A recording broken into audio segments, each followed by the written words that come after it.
Bonjour tout le monde, je me présente, je suis Asma Allouche, résidente en pneumologie au service du pavillon B à l'hôpital Abdelrahman Mehmi Ariena. Notre hôpital est devenu un centre de référence pour les patients Covid.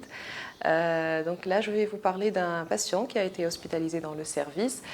Il s'agit d'un monsieur de 65 ans qui est admis pour insuffisance respiratoire aiguë en rapport avec le Covid-19. C'est une infection qui était confirmée par prélèvement nasopharyngé et avec PCR.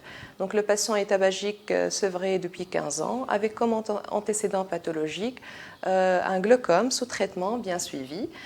La symptomatologie du patient a commencé le 15 mars 2020. Elle est faite de fièvre non chiffrée, une toux, une asthénie avec une odynophagie et cette symptomatologie est apparue suite à un comptage avec un ami qui est venu de France. Pas de voyage, juste ce contact-là. Et suite à cette symptomatologie faite de fièvre et de tout, il s'est installé une dyspnée d'installation progressive qui a amené le patient à être hospitalisé. À l'examen initial, le patient était asthénique, il était apyrétique avec une saturation en oxygène à 92% sous 3 litres. Il était polypnéique à 22 cycles, il n'avait pas de signe de lutte. À l'auscultation, on trouvait des crépitants bilatéraux, mais surtout accentués au champ pulmonaire gauche, une tension à 14,8 et une fréquence cardiaque à 100 battements par minute. La biologie du patient a montré une lymphopénie. C'était l'anomalie qui était caractéristique. Elle était présente chez beaucoup de patients, chez la plupart des patients. À part la lymphopénie, on n'avait pas d'autres soucis sur la numération sanguine. On avait sur le bilan hépatique une cytolyse, une cytolyse modérée à 2 fois la normale.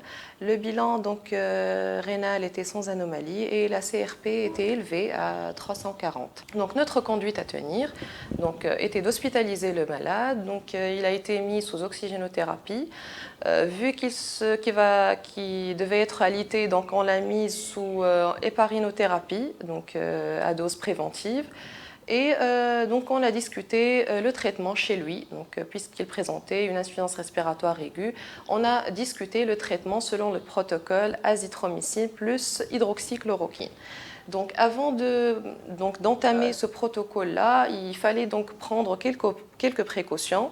Avant tout, il faudrait éliminer les contre-indications, c'est valable pour tous les patients.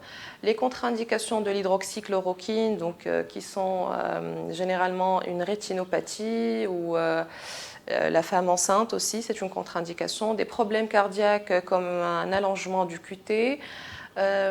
Suite à cette élimination-là des contre-indications, on vérifie s'il y a un souci sur le CG du patient, on lui fait un ECG, on calcule le QT, l'intervalle QT.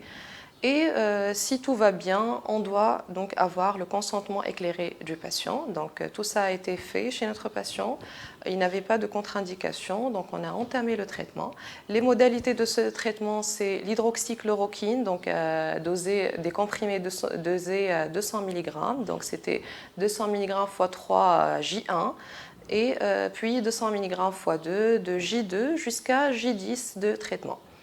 Avec l'hydroxychloroquine, on associe l'azithromycine, dosée à 500 mg, J1, puis 250 mg de J2 à J5. Et bien sûr, il faut surveiller le patient, surveiller les signes vitaux, examiner le patient et faire un ECG à J1 du traitement, J3 et J5 et toujours vérifier l'intervalle QT. La hantise, c'est l'allongement de cet intervalle-là. Chez notre patient, l'évolution a été favorable. On a eu une diminution des besoins en oxygène, une bonne évolution, un sevrage d'oxygène. Le patient est sorti à J10 d'hydroxychloroquine. On lui a indiqué un confinement pendant 14 jours à domicile. Et on a contacté le malade quotidiennement pour avoir de ses nouvelles et pour la surveillance ultérieure du patient.